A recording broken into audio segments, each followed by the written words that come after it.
picked up your phone 4 minutes ago. You told yourself it would be quick. You are still scrolling. Nothing on the screen has changed your life. No message, no emergency, just thumb, swipe, thumb, swipe. You think this is a willpower problem? It is not.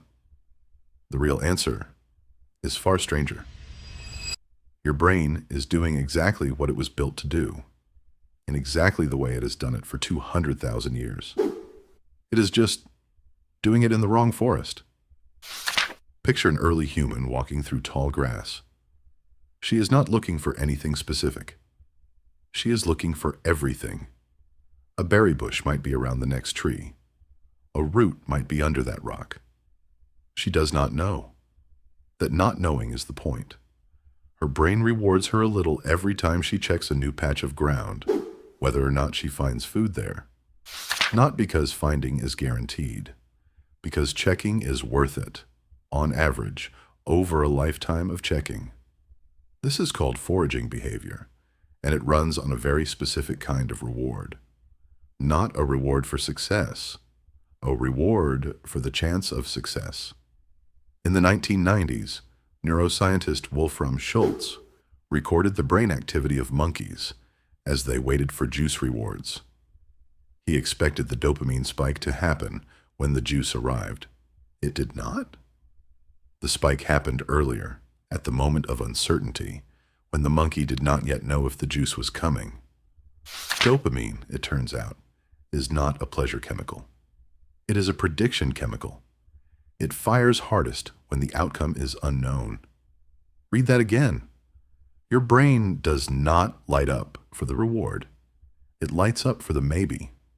This single fact explains almost everything about why you cannot put your phone down.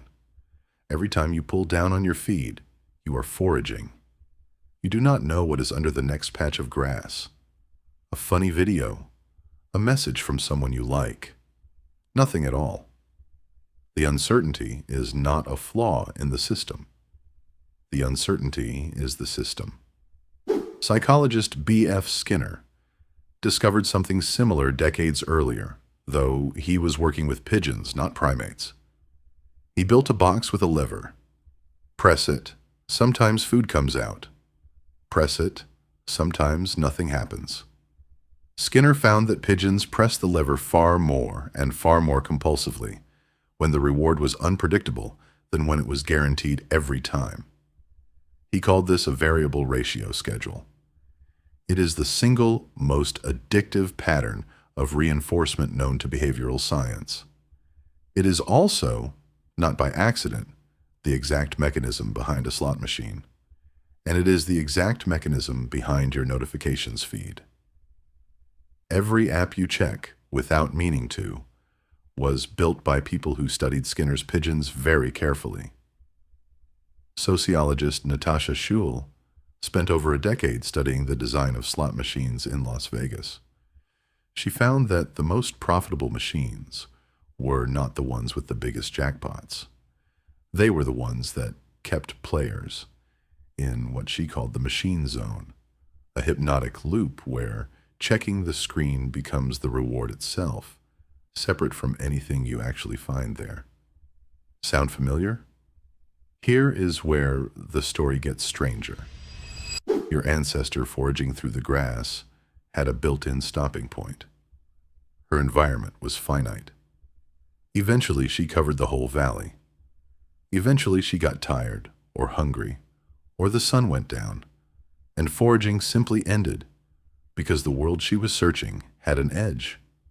Your feed does not have an edge. That is the twist nobody designed you for, because nobody could have. For 200,000 years, every forager on Earth eventually ran out of forest.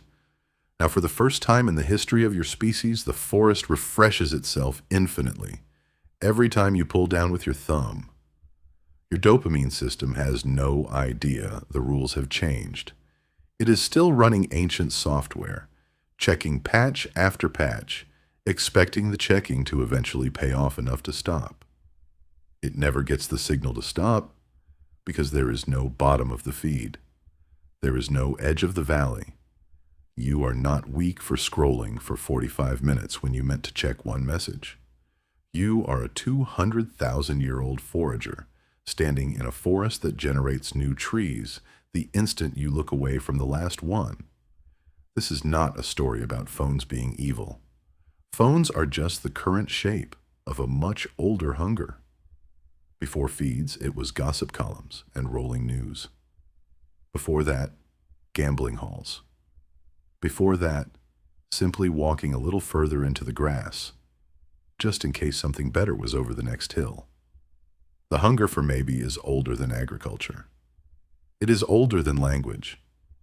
It is, very possibly, one of the oldest habits your brain owns.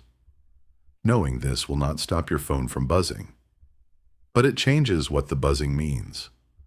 That pull you feel is not a personal failure showing up at 9 at night.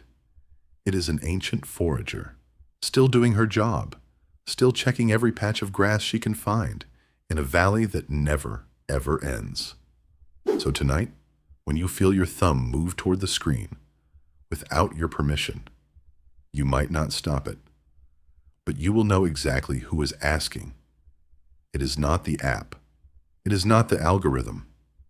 It is her, the one who has been checking, patiently, for 200,000 years, waiting to find out what happens next.